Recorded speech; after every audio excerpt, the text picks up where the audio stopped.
Ankleshwar Valia road પર ગત રાત્રે ગમખ્વાર હિટ એન્ડ રનની ઘટના સામે આવી હતી, જેમાં એક યુવાનનું કરુણ મોત થયું છે. અંકલેશ્વરના હાસોટ રોડ પર આવેલ વાસ્તુવિલા સોસાયટીમાં રહેતા 29 વર્ષીય જેનિસ પટેલ ઝઘડિયા જીઆઈડીસીની એક ખાનગી કંપનીમાં નોકરી કરતા હતા. માહિતી મુજબ ગત રાત્રિના સમયે જેનિસ પટેલ પોતાની બાઇક પર નોકરી પર જવા માટે નીકળ્યા હતા. જે દરમિયાન તેઓ અંકલેશ્વર વાલિયા રોડ પરની આનંદ રેસ્ટોરન્ટ નજીકથી પસાર થઈ રહ્યા હતા, ત્યારે કોઈક અજાણ્યા અને બેફામ વાહન ચાલકે તેમની બાઇકને જોરદાર ટક્કર મારી હતી. આ ટક્કર એટલી ભયંકર હતી કે જેનિસ પટેલને માથામાં ગંભીર ઇજાઓ થતાં તેમનું ઘટના સ્થળે જ કરુણ મોત નીપજ્યું હતું.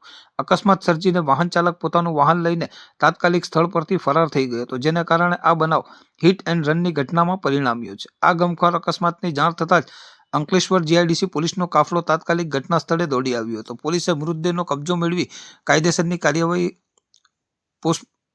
કાર્યવાહી સાથે પોસ્ટમોર્ટમ માટે ખસેડ્યો હતો. યુવાનના મૃત્યુને પગલે અંકલેશ્વર વાલિયા રોડ પર ટ્રાફિક જામની સ્થિતિ સર્જાઈ હતી, જેને પોલીસે જહેમત બાદ પૂર્વવત કરી હતી. હાલમાં જીઆઈડીસી પોલીસે અકસ્માત ગુનો નોંધી આ ઘાતક અકસ્માત સર્જીને ફરાર થઈ ગયેલા અજાણ્યા વાહન ચાલકને ઝડપી પાડવા માટે તપાસના ચક્રો ગતિમાન કર્યા છે.